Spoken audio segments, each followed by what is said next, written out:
I think there's time. Was there any good advice? Can you tell about some good advice your father gave you? Well,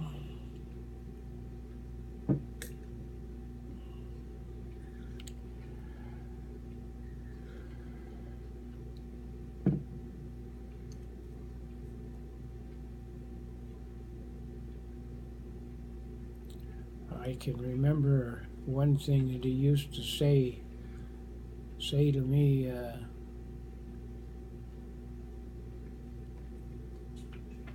At times when he had been drinking too much, he would tell me, "Don't do as I do, do as I say." And of course, it was good advice. Yeah, But he knew it wasn't good. He didn't want you to do that.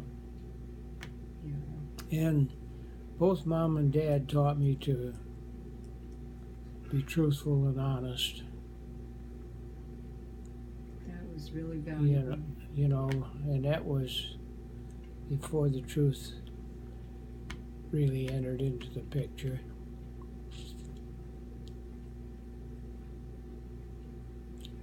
And to be responsible, which, I proved that at the celery farm for 3 summers. Yes. Did he use a lot of physical discipline to teach those values, or just talk? No, I got my spankings a few times, but not excessive, and I had it coming when I. He probably didn't require a lot of. I mean, not every child needs a lot of spankings. Well, things were so much different then. In the summer, in the evening, we lived right across the street from that big playground behind the school. And in the summer, a bunch of us kids would be out there until dusk. Yeah. Playing games of one kind, and we would play hide and seek in the evening until it was dark, and nobody was concerned about their kids being away from home and out playing outdoors in the evening. Yeah. Well, even when I was a kid, it was like that. We got to play until bedtime. Yeah. Yeah, that was it. We played until it was bedtime. Outside in the summer. Yeah. It wasn't a worry. We, I played marbles a lot when I was a kid. That was, I did a lot of shooting with my slingshot, and had an old tire that I rolled for fun. Mm-hmm. Yeah, things were sure different for kids then than they are now. Did you ever get inside the tire and have someone else roll you? Yes, we did that too. We did that. Yeah. And it was 3 different kinds of toy that my dad showed me how to make. Well, one he showed me how to make, and the other 2 he made. And one of them was we had chickens, and when you had corn on the cob, when you got through chewing on it, you always got a little bit here and there. You'd throw them in the chicken pen, and the chickens would clean them right up. Where you would get one of those corn cobs, get one that was nicely shaped, and they're heavier on one end. They kind of come down to a point.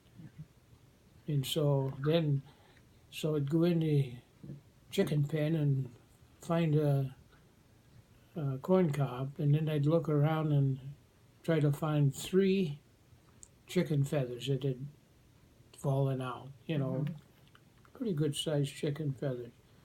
And then you would punch them into that narrow end Mm-hmm.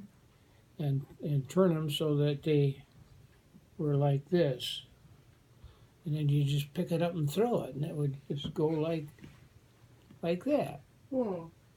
Was it anything like a dart or just a Yeah, it was kind of like a dart, but there was no point on the other Yeah. end. It was just a dull end. You just threw it to watch it. Watch it fly? Well, yeah, watch it twirl. Cool. Because the feathers in the end made it go Oh, round. Cool. Oh.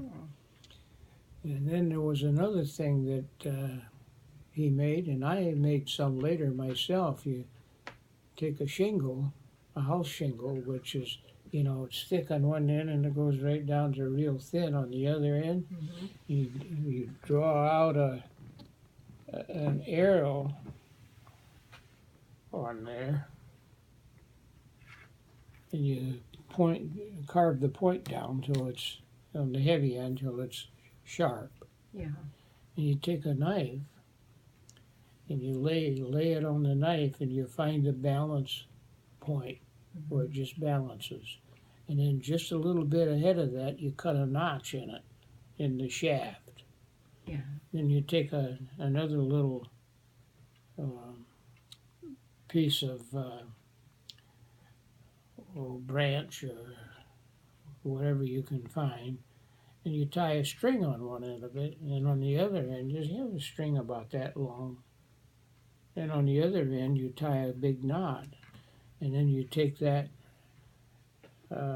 string and you slide it into that notch. So now you got this arrow here, and you got a string here, and you got this branch on the other end, and just take it like this and go like that, and boy, you'd be surprised how far you can throw that arrow.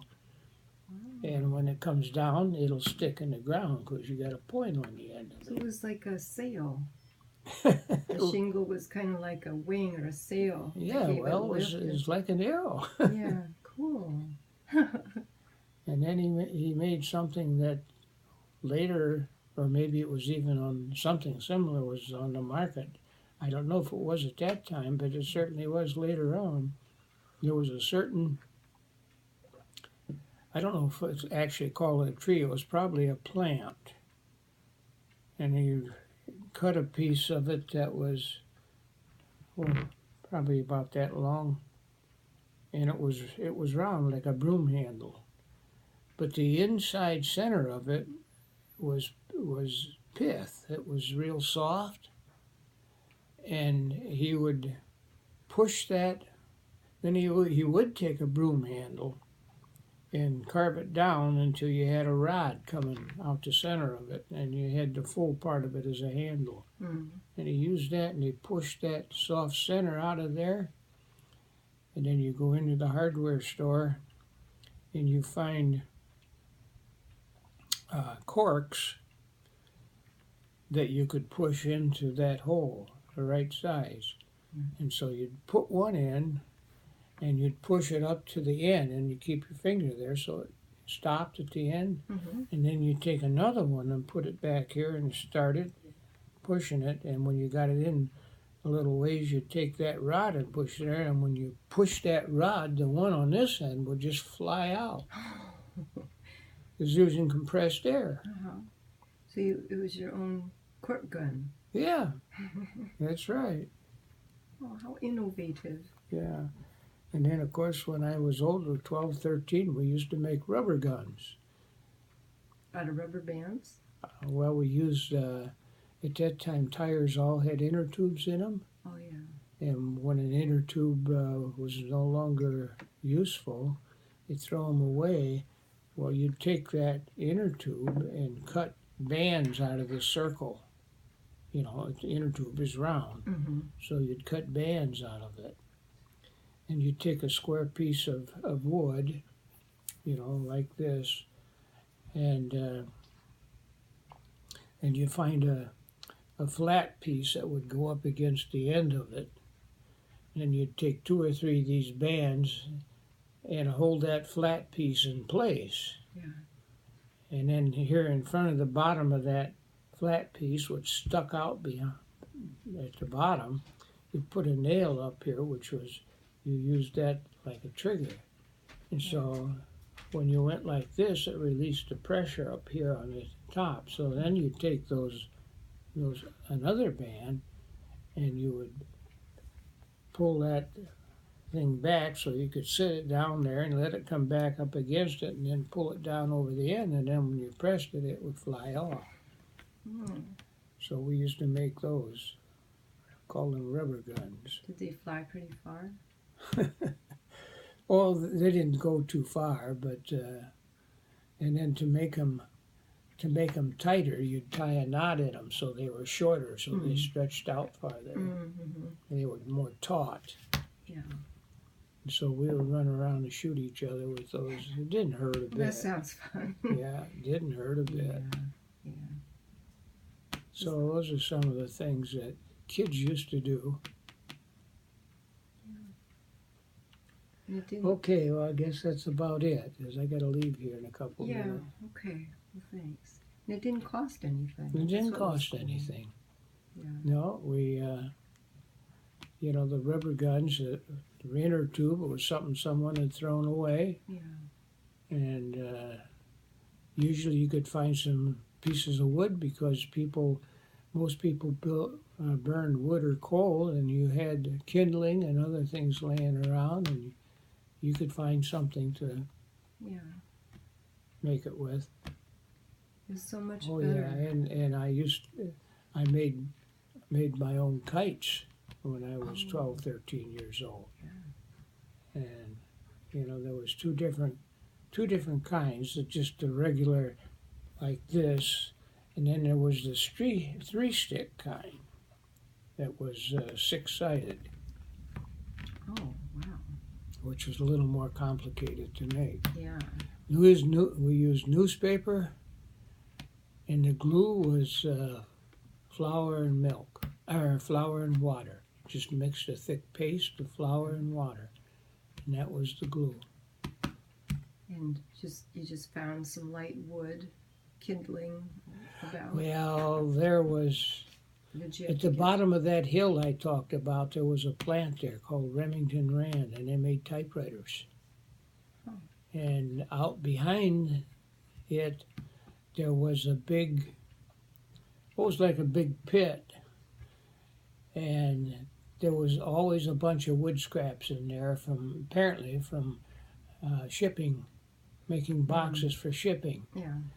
And I could always find some nice thin strips down there that I could use to make kites with. How fortunate. So